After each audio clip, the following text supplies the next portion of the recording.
wabarakatuh.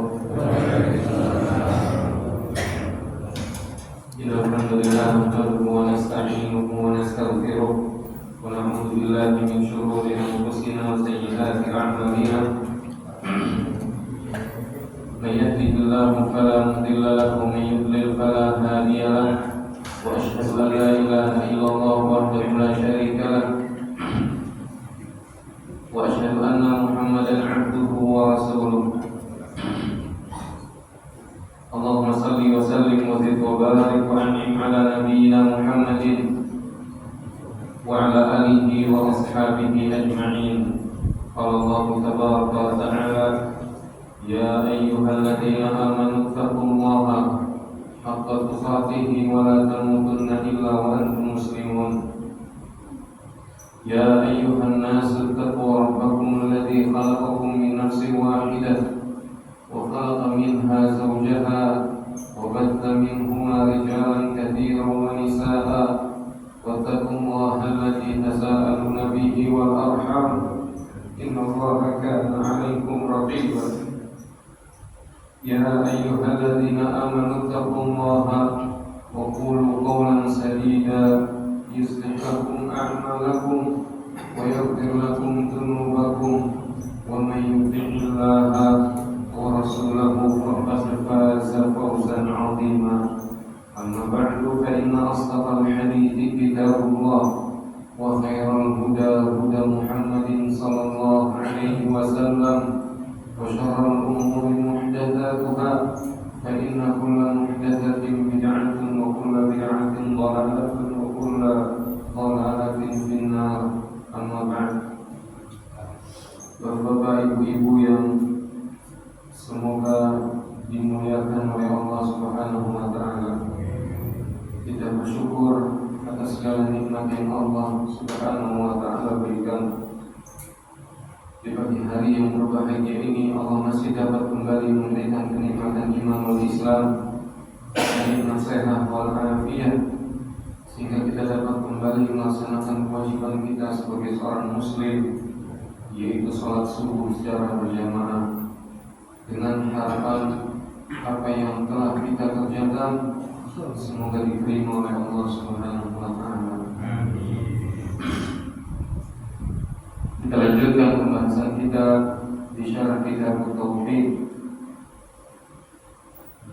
di bab yang kelima, yaitu berdakwah kepada syahadatain, berdakwah kepada syahadat la ilaha illallah Muhammadur Rasulullah. Syekh Muhammad bin Abdul Wahhab membawakan beberapa dalil. Yang pertama, Allah Subhanahu wa ta'ala berfirman, qul hadhihi sabili ad'u ila Allahi ala basiratin ana wa man ittaba'ani wa subhanallahi wa ma ana minal musyrikin wa ma ana minal musyrikin. Qul hadhihi sabili, katakanlah wahai Muhammad, hadhihi sabili, inilah jalanku, ad'u ila Allah, di dalam jalan ini aku berdakwah, mengajak manusia untuk masuk ke dalam jalannya Allah Subhanahu wa ta'ala, untuk masuk ke dalam agama Allah Subhanahu wa ta'ala, ala basiratin, di atas basirah, yaitu di atas ilmu. Ana wa man ittaba'ani, aku dan orang-orang yang mengikutiku. Wa subhanallahi wa ma ana minal musyrikin, dan maha suci Allah, sungguh aku tidak termasuk orang-orang yang musyrik. Di dalam ayat yang mulia ini Allah Subhanahu wa ta'ala menjelaskan bahwa di antara tugasnya Nabi dan Rasul adalah berdakwah kepada Allah Subhanahu wa taala. Walaqad ba'athna fi kulli ummatin rasula an i'budullaha wajtanibut taghut. Sungguh kami telah mengutus pada setiap umat seorang rasul. Rasul tersebut apa tugasnya, Pak? Tugasnya adalah an i'budullaha wajtanibut taghut. Tugas rasul tersebut, tugas nabi tersebut adalah mengajak manusia untuk menyembah Allah saja. Allah satu-satunya yang berhak disembah. Allah satu-satunya Rabb yang berhak kita serahkan ibadah kita hanya kepada-Nya. Kita berdoa hanya kepada-Nya. Kita berharap hanya kepada-Nya. Kita memohon hanya kepada-Nya. Kita meminta hanya kepada-Nya. Tidak boleh diserahkan kepada selain Allah Subhanahu wa taala. Maka barang siapa yang menyerahkannya kepada selain Allah Subhanahu wa taala, lalu dia meninggal dalam keadaan belum bertobat, maka dikatakan dia akan masuk dalam neraka yang Allah SWT. Namun jika ia sempat bertobat kepada Allah Subhanahu wa taala, maka dengan taubatnya itu semoga Allah Subhanahu wa taala mengampuni dosa-dosa. Jadi tugas para nabi dan rasul yang diutus oleh Allah Subhanahu wa taala untuk mengajak mereka beribadah kepada Allah Subhanahu wa taala dan menjauhkan diri mereka dari tauhid. Memerintahkan mereka agar menjauhi tauhid. Tauhid itu adalah segala sesuatu yang disembah selain Allah Subhanahu wa taala. Maka dakwah ini adalah tugas yang sangat mulia. Ini perintah dari Allah Subhanahu wa taala. Dan maksud ayat tersebut adalah yang kedua, wajib seorang dai. Jadi dai ini adalah siapa, Pak? Pewarisnya para nabi. Bahwasanya nabi itu ya tidak mewariskan dinar wala dirham. Lam yarithu dinaran wala dirham. Mereka tidak mewariskan dinar dan dirham. Bal warathul ilma. Akan tetapi yang diwariskan oleh para nabi adalah apa? Ilmu. Faman akhadahu bihadin wafir, kata Nabi sallallahu alaihi wasallam. Barang siapa yang mengambil warisan tersebut, yang mengambil ilmu tersebut, maka dia telah mengambil bagian yang paling banyak. Maka ini menunjukkan ilmu lebih berharga daripada harta, lebih berharga daripada dunia dan seisinya. Ilmu menjaga kita, sedangkan kita menjaga harta. Maka orang yang memiliki ilmu baru boleh dia berdakwah. Agar apa? Agar dia tidak menyesatkan manusia jalan yang dimurkai oleh Allah Subhanahu wa taala. Dan seorang yang berdakwah kepada Allah Subhanahu wa taala tujuannya hanya satu, lillahi ta'ala. Mencari keridhaan Allah Subhanahu wa taala.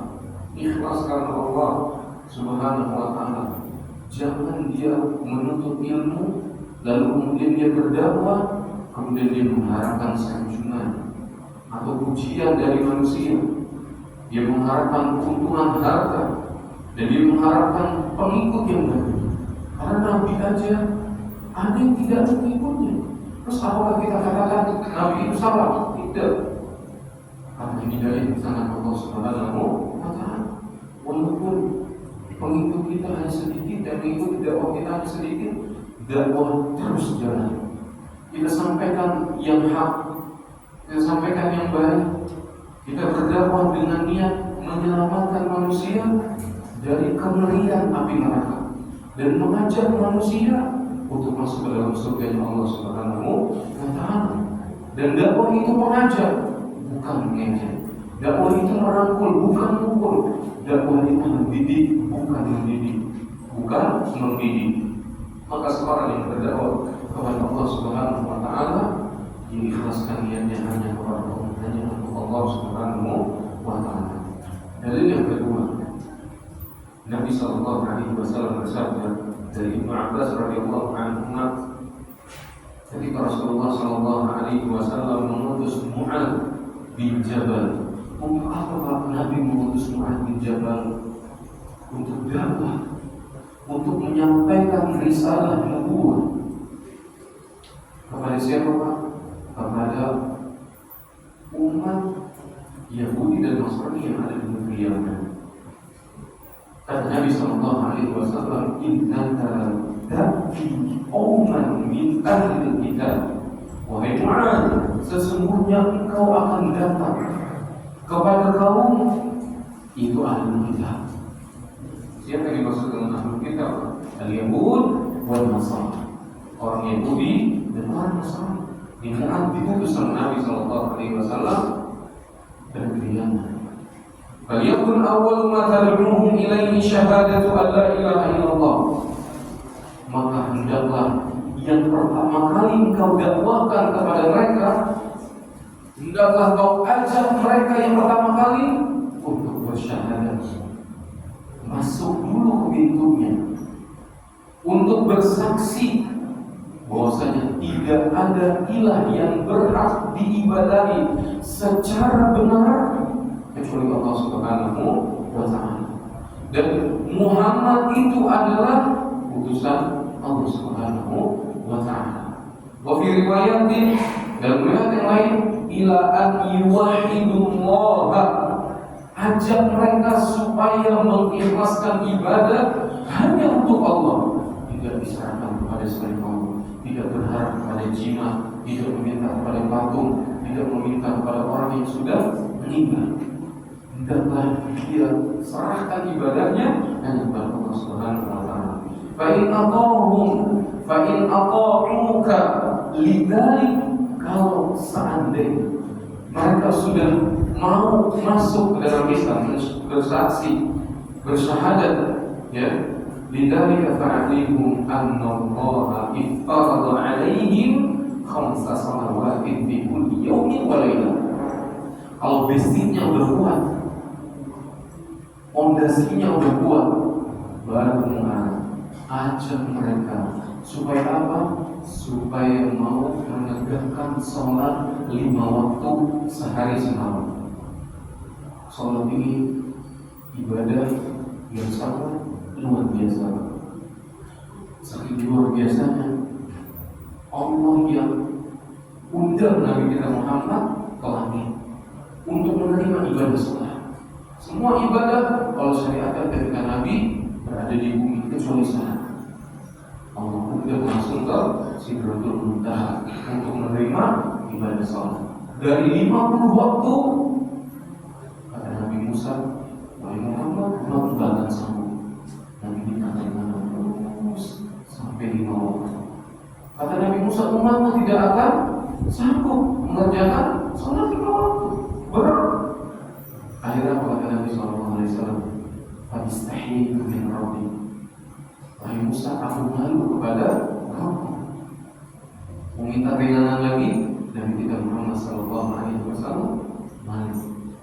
Sehingga akhirnya 5 waktu sudah Allah tetapkan buat kita umat Nabi Muhammad SAW menjalankan salat sehari semalam. Fa'in ata'uka lidzalik, jika seandainya mereka sudah mau salat 5 waktu, fa'alimhum anna Allah iftarada 'alaihim shadaqatan tuqadu min aghniyaihim faturaddu 'ala fuqaraihim.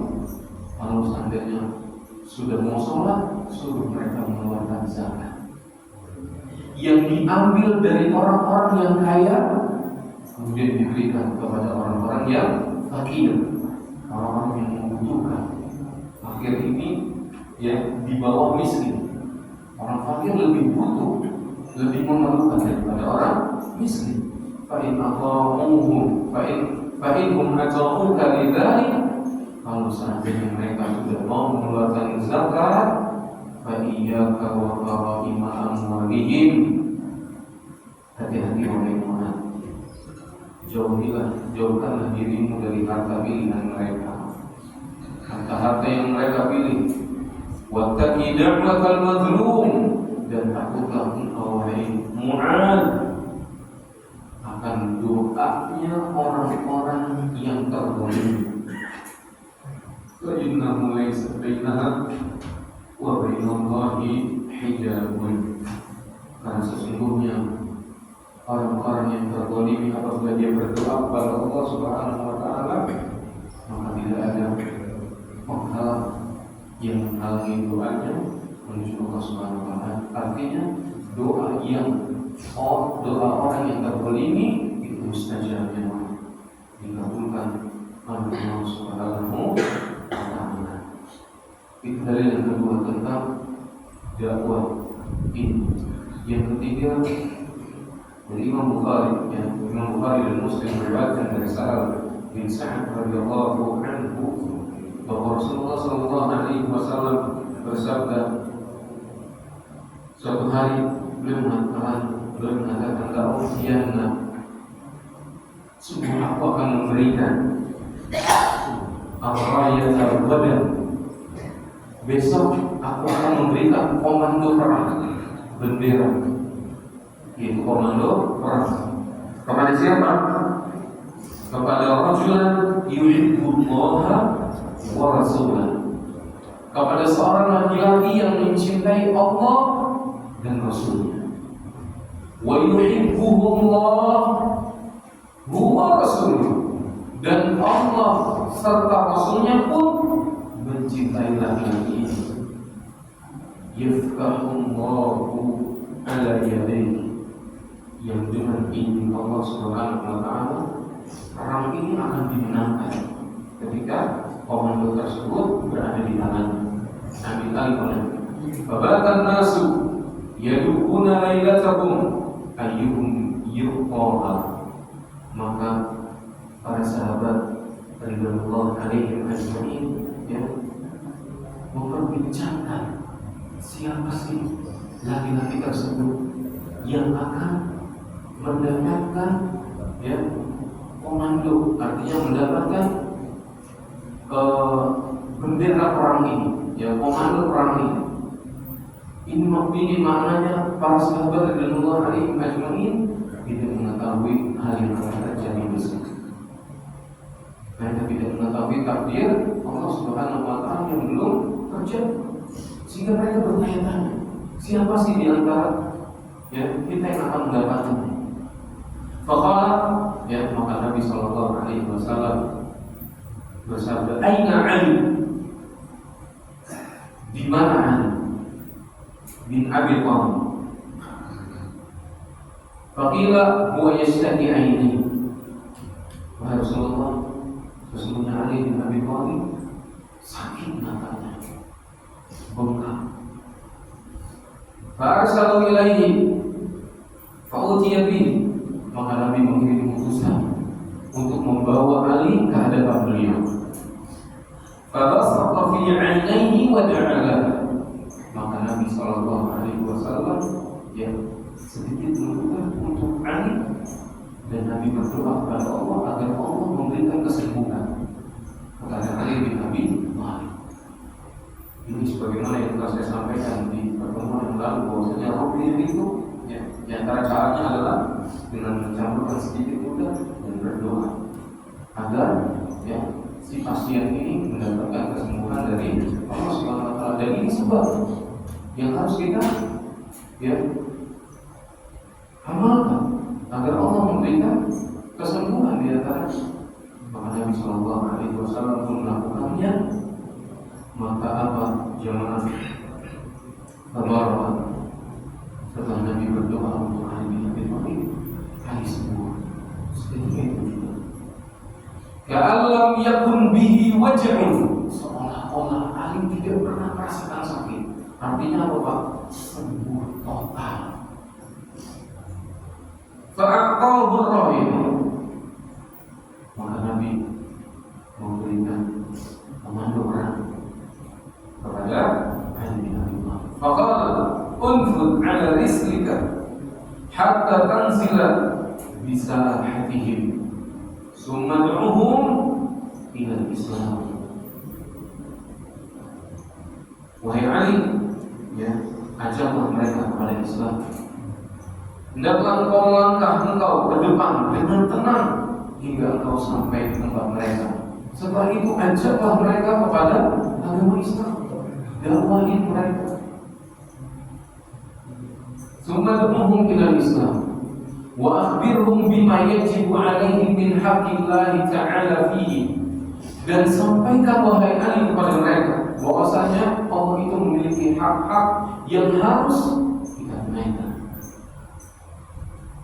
Wallahi la yahdiyallahu bika rajulan wahidan khairun laka min humurin na'am. Demi Allah, wahai Ali, sungguh jika Allah Subhanahu wa taala memberi hidayah kepada seseorang dengan sebab dakwahmu, itu lebih baik daripada unta merah. Unta merah ini unta mewah, mahal daripada unta-unta yang biasa. Kata Nabi SAW, jika Allah memberikan hidayah kepada seorang dengan sebab dakwah yang kita sampaikan kepadanya, lalu ada orang yang dapat hidayah, dia mau ikut masuk dalam agama Islam, maka itu lebih baik daripada unta merah. Yadubun atau yafudun, ya. Kalau begini, Ahsani Allah wa iya, secara umum para sahabat radhiyallahu anhum ajma'in mereka berlomba-lomba untuk mendapatkan kehidupan yang nikmat dan akhirat. Maka kita jangan mau kalah. Walaupun amalan kita jika dibandingkan dengan amalan mereka jauh berbeda, namun ini menjadi motivasi buat kita agar kita mengarahkan seluruh energi, seluruh potensi, seluruh kekuatan yang Allah Subhanahu wa taala berikan kepada kita. Semampu kita beribadah kepada Allah Subhanahu wa taala dengan mencontoh Nabi kita Muhammad sallallahu alaihi wasallam dan para sahabat yang radhiyallahu alaihim jami'an. Dan seorang dia wajib berdakwah, minimal dia dakwahi istrinya, karena dia akan bertanggung jawab di hadapan Allah Subhanahu wa taala tentang orang-orang yang dia pimpin, anaknya, saudaranya.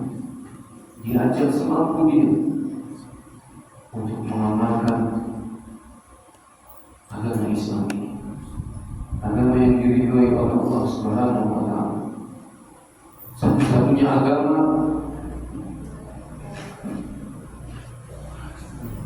yang tidak akan ditolak nanti pada hari kiamat. Karena Allah berfirman, "Wa may yabtaghi ghayral islami dinan fala yuqbal minhu wa huwa fil akhirati minal khasirin." Barang siapa yang menganut agama selain daripada Islam, dan di sini selama-lamanya tidak akan diterima oleh Allah Subhanahu wa taala. Dan di akhirat dia akan menjadi orang-orang yang merugi. Jadi yang bisa memasukkan kita ke dalam surga Allah dan bisa mengangkat agama Islam. Dan agama Islam ini adalah nikmat yang paling mulia kita jaga. Kita mohon kepada Allah Subhanahu wa taala agar kita tetap terus memeluk agama yang mulia ini sampai kita menghembuskan nafas kita yang terakhir. Kita mohon kepada Allah. Karena betapa banyak orang yang tidak diberikan agama ini, Allah sesatkan mereka sejauh-jauhnya.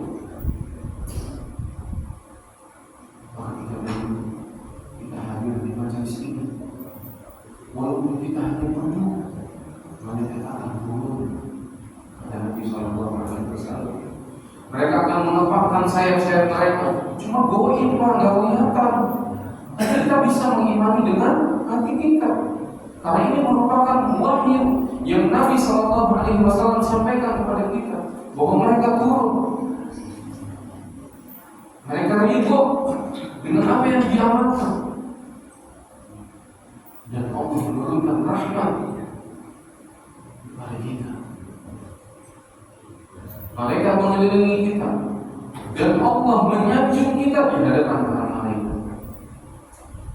Ini pengalaman yang luar biasa.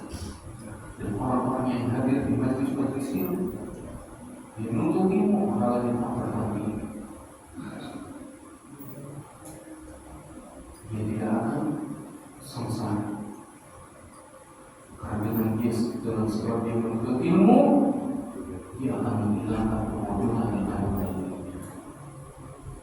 Maka seorang yang berdakwah yang ingin mengajak manusia kepada jalan yang benar, ada hal-hal yang harus dia amalkan. Yang pertama, yang harus dia ketahui. Yang pertama, ketahuilah bahwasanya manusia itu dilahirkan semua dalam keadaan jahil, tidak mengetahui apa-apa. Innal insana lam yulad 'aliman, sesungguhnya manusia tidak dilahirkan dalam keadaan berilmu. Ini semua bodoh. Maka hilangkanlah kebodohan tersebut dengan cara belajar. Allah berfirman dalam surah An-Nahl ayat 78, kata Allah, wallahu akhrajakum min butuni ummahatikum la ta'lamuna syai'a. Sesungguhnya Allah mengeluarkan kalian dari perut ibu kalian. La ta'lamuna syai'a, dalam keadaan kalian tidak mengetahui ilmu sedikit pun. Cuma bisanya apa Pak? Nangis. Habis itu Allah datangkan rezeki. Jadi jangan takut tentang rezeki. Baik yang cuma bisa nangis saja Allah datangkan rezeki. Apalagi yang kita yang sudah diberikan banyak kemampuan. Lain cuma bisa nangis, Allah datangkan rezeki.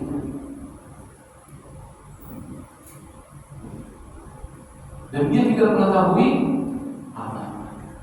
Ini sama sekali. Yang kedua, manusia Allah berkali perangkat yang luar biasa, yang sangat hebat, yaitu akal, untuk membedakan mana yang hak, mana yang batil, mana yang benar, mana yang keliru. Dan Allah juga memberikan alat kepada kita untuk kita mendapatkan ilmu. Apa Pak? Faja'alnahu sami'an basira. Kami jadikan dia mendengar dan melihat.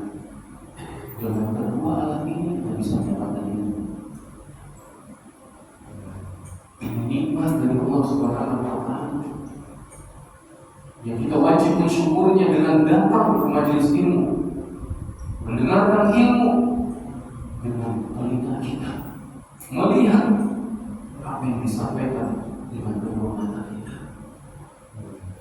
Maka sungguh beruntung orang-orang yang menggunakan panca indera dalam rangka ketaatan kepada Allah Subhanahu wa Ta'ala.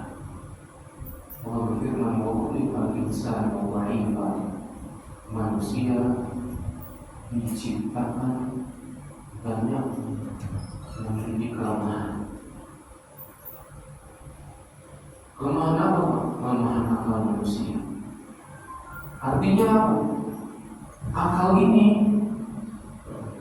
tidak bisa mengetahui perkara dunia, tidak bisa mengetahui apa yang terjadi setelah kematian. Ini lemahnya akal. Artinya akal ini terbatas. Perkara-perkara gaib yang terjadi di alam barzakh dia tidak mengetahuinya. Walaupun ia membongkar kuburannya, karena kuburan itu masih alam dunia, berbeda alam. Dia sudah berada di alam barzakh. Min waraihim barzakhun ila yaumi yub'atsun. Di hadapan mereka orang-orang yang meninggal ada alam barzakh sampai Allah bangkitkan mereka dari alam barzakh. Itu kelemahan akal yang pertama. Yang kedua, ya, terkadang nafsu atau akal kita ini terkalahkan oleh nafsu, sehingga manusia lebih mengedepankan nafsunya. Sebagai manusia lebih mementingkan hawa nafsunya, sehingga dia berbuat maksiat. Dengan mudahnya mereka berbuat zina, bahkan orang yang berpendidikan sekalipun. Sehingga akal ini butuh bimbingan apa Pak?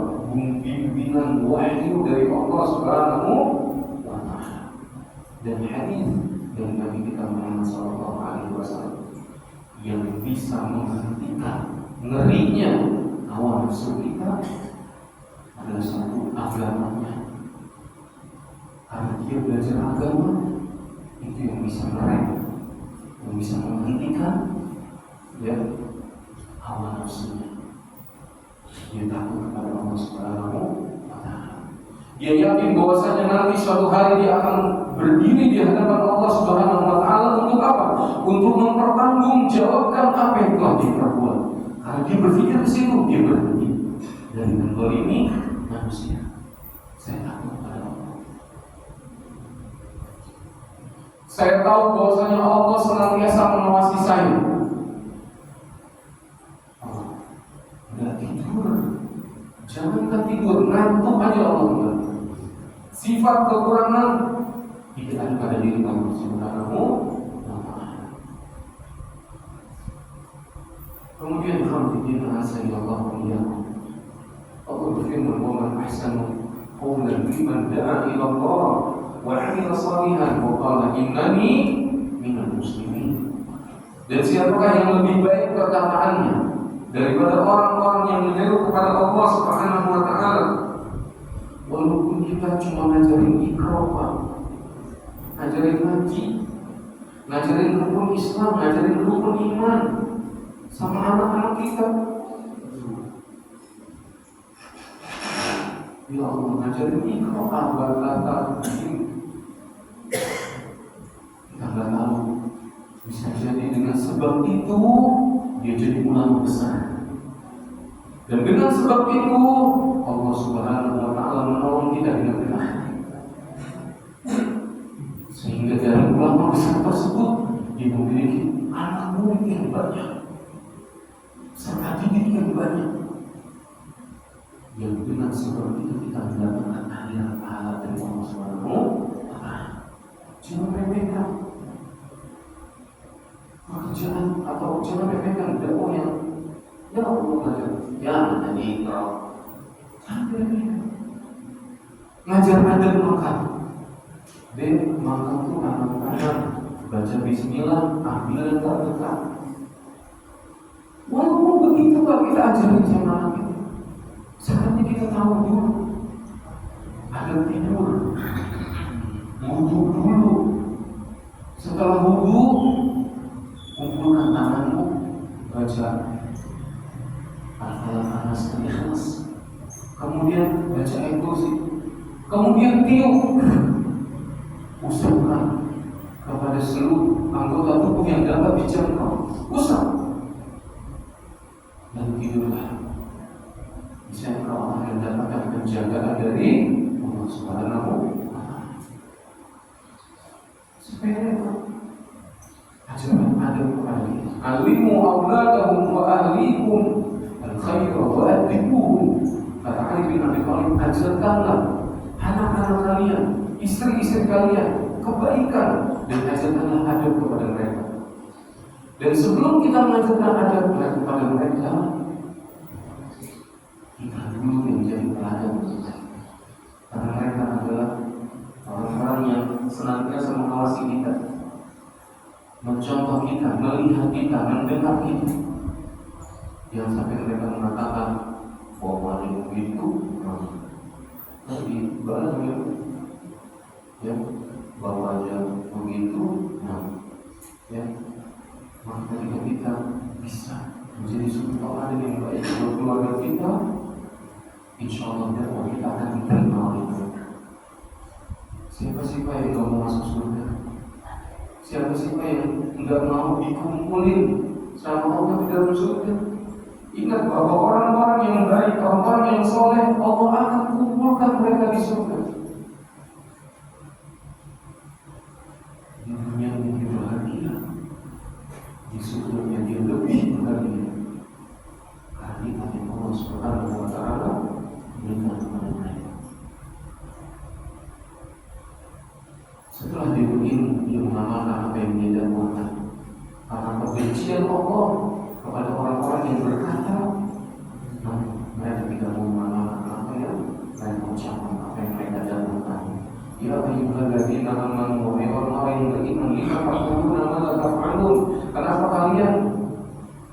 mengatakan apa yang kalian tidak kerjakan. Kabur indallah an taqulu ma la taf'alun. Kebencian yang sangat besar di hadapan Allah Subhanahu wa taala, di sisi Allah Subhanahu wa taala, kepada orang-orang yang mengatakan apa yang tidak kerjakan. Namun ingat, kita juga manusia biasa. Ada kalanya kita berbuat salah. Ustaz juga manusia biasa, bukan malaikat. Dipenuhi banyak kekurangan. Kalau malaikat iya, nggak pernah berbuat salah. Ada kalanya Ustaz juga keliru, bahkan banyak salah. Tapi kita harus berusaha untuk mengamalkan yang benar. Bukan kita berbuat salah, kita bertobat kepada siapa? Allah Subhanahu wa taala. Satu lagi ya, mengamalkan apa yang terjadi sedepannya, dia bersabar. Allah berfirman, "Fasbir kama sabar ulul azmi minar rusul." Bersabarlah engkau sebagaimana bersabarnya ulul azmi minar rusul. Itu nabi-nabi yang diuji oleh Allah Subhanahu wa taala dengan ujian yang sangat berat. Salah satunya siapa, Pak? Nabi Ibrahim. Beliau diuji sama Allah dengan ujian yang sangat berat. Beliau dilemparkan ke kobaran api, bukan untuk mempertahankan jabatannya, tapi beliau dilemparkan ke dalam api untuk mempertahankan la ilaha illallah. Karena beliau mendapatkan dakwah tauhid kepada ayah beliau, kepada kaum beliau. Dengan sebab itu beliau akan dibunuh oleh kaum.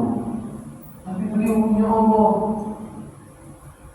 Apa yang Allah lakukan ketika beliau dilemparkan ke dalam api? Apakah Allah Subhanahu wa taala menurunkan hujan untuk memadamkan api? Apakah Allah Subhanahu wa taala mengirimkan angin untuk memadamkan api? Apakah Allah mengirimkan es? Tidak. Allah pencipta api. Allah katakan kepada api, "Qul ya naru kuni bardan wa salaman ala Ibrahim." Wahai api, jadilah engkau dingin dan jadilah engkau keselamatan buat siapa? Buat Ibrahim. Selamat para Nabi Ibrahim, karena beliau memiliki Allah Subhanahu wa taala.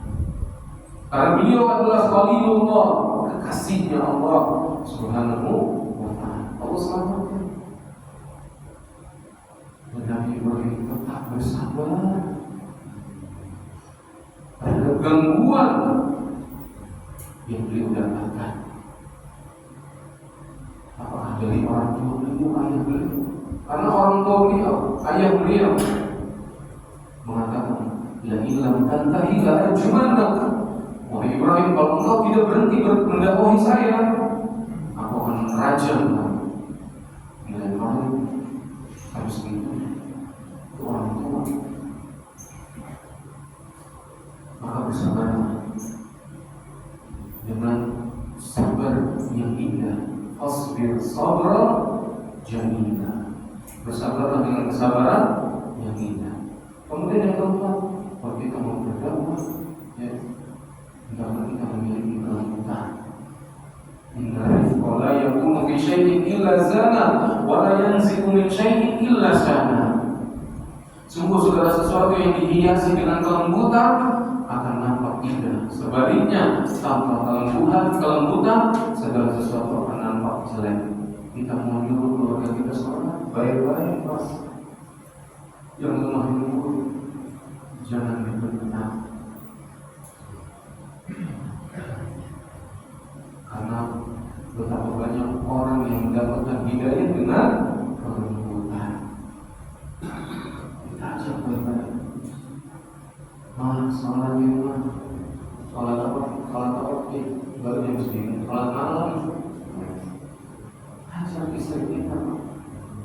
Bapak pengen masuk surga sama istri bapak juga pengen masuk surga. Kita ajak. Gimana kita sholat? Biar kita semua nanti kumpul di surga Allah Subhanahu wa taala. Ajak dengan hati kita, dengan lemah lembut. Semoga Allah Subhanahu wa taala memberikan hidayah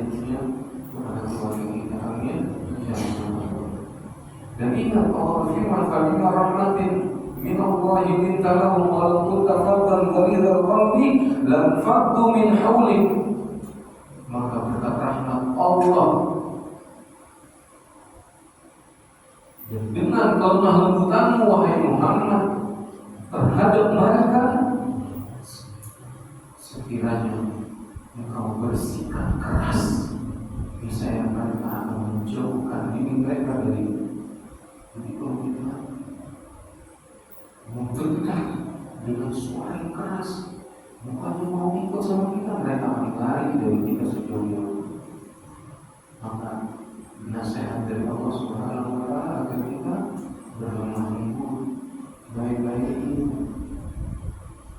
diusap kepalanya, disayang. Insya Allah dengan sebab tersebut mereka akan mengikuti dakwah kita. Kemudian yang kelima, akhlakul karimah, akhlak yang mulia. Ini merupakan akhlak mulia yang memiliki dampak yang sangat luar biasa. Dikata Nabi Sallallahu Alaihi Wasallam, suri kalau dan kita telah ada pada diri Rasulullah suri kalau yang lain bagi orang-orang yang mengharapkan perjumpaan dengan Allah Subhanahu wa Ta'ala. Dan Nabi diutus untuk menyempurnakan akhlak. Jangan seorang mengatakan saya mau dan tabiatnya begini, akhlak saya mau begini, tidak bisa diubah. Ini perkataan yang salah. Kenapa Pak? Karena Nabi diutus untuk menyempurnakan akhlak. Yang tadinya belum sempurna nih akhlak, karena diutusnya Nabi, insya Allah bisa menjadi sempurna. Asalkan dia mau belajar, dia mau bersabar, dia ubah sedikit demi sedikit, bertahap pelan-pelan, insya Allah akhlak yang tadinya buruk menjadi baik. Asal ada kemauan, insya Allah akan ada jalan. Yang berikutnya adalah keikhlasan. Ikhlas yang diharapkan semata-mata dan ridho Allah Subhanahu wa Ta'ala, bukan pujian ataupun sanjungan dari manusia. Dan yang ketujuh terakhir, mendapat dari dakwahnya ini, dia memiliki cita-cita, dia memiliki angan-angan yang panjang terhadap dakwahnya, dan dia memiliki harapan yang panjang sehingga tidak menjengkel. Sehingga seorang dai harus tahan banting, sabar. Istrinya udah dibaik-baikin, mau langsung cinta. Ada anaknya udah dibaik-baikin, udah dibeli ini, udah dibeli itu, masih aja nggak mau sholat. Ada harus sabar. Karena dalam berdakwah itu banyak masalah yang akan dihadapi. Nabi SAW ketika ingin mendakwahi Ahlul Taif, beliau bukan disambut tetapi disambit. Sehingga Nabi SAW periksa. Melihat hal tersebut, malaikat Jibril itu malaikat penjaga gunung. Jadi gunung itu yang jaga siapa? Malaikat Allah Subhanahu wa Ta'ala. Beliau berterima Nabi ya kalau penduduk Taif. Lalu malaikat Jibril mengatakan, wahai Rasulullah, jika engkau mengizinkanku, aku akan angkat gunung ini, aku akan timpakan kepada negeri Taif, penduduk Taif. Kata Nabi, apa Nabi mengatakan, ya udah lemparin aja. Enggak. Nabi mengatakan apa? Maka Nabi Sallallahu Alaihi Wasallam, bal arju an yukhrijallahu min aslabihim man ya'budullaha wahdahu wa la yusyriku bihi syai'an. Aku mengharapkan keluar dari tulang rusuk mereka. Artinya mengharapkan keturunan mereka orang-orang yang menyembah Allah saja dan tidak menyebutkan Allah dengan sesuatu apapun. Jadi Nabi tidak emosi, sabar. Kita Nabi Sallallahu Alaihi Wasallam, walaupun Nabi dilempar sampai pingsan, berarti kan lemparannya keras atau pelan? Kencang atau pelan? Kencang. Nabi itu sabar. Sallallahu Alaihi Wasallam. Nabi mengharapkan keluar dari keturunan mereka orang-orang yang mengagungkan Allah beribadah kepada Allah dan tidak menyekutukan Allah dengan sesuatu apapun. Inilah keagungan akhlak Nabi yang mulia sallallahu alaihi wasallam. Maka pantas Allah menyanjung Nabi, memuji Nabi dengan firman-Nya, wa innaka la'ala khuluqin 'adzim. Wahai Muhammad, sesungguhnya engkau benar-benar berada di atas akhlak yang mulia. Semoga Allah Subhanahu wa taala memberikan kepada kita akhlak yang mulia, akhlak yang ada pada diri Rasulullah sallallahu alaihi wasallam. Sebenarnya dapat saya sampaikan, kurang lebihnya mohon dimaafkan. Kita berharap dan kita berdoa kepada Allah Subhanahu wa taala agar Allah memberikan taufik kepada kita semua, agar Allah memudahkan kita untuk berdakwah, untuk mengajak keluarga kita kepada agama Allah, kepada jalan Allah Subhanahu wa taala, jalan yang diridhoi oleh Allah Subhanahu wa taala. Dan semoga Allah Subhanahu wa taala mengumpulkan kita dan keluarga kita serta orang-orang yang kita sayangi dan kita cintai ke dalam surga Allah Subhanahu wa taala. Amin ya rabbal alamin. Subhanallah wa bihamdihi, asyhadu an la ilaha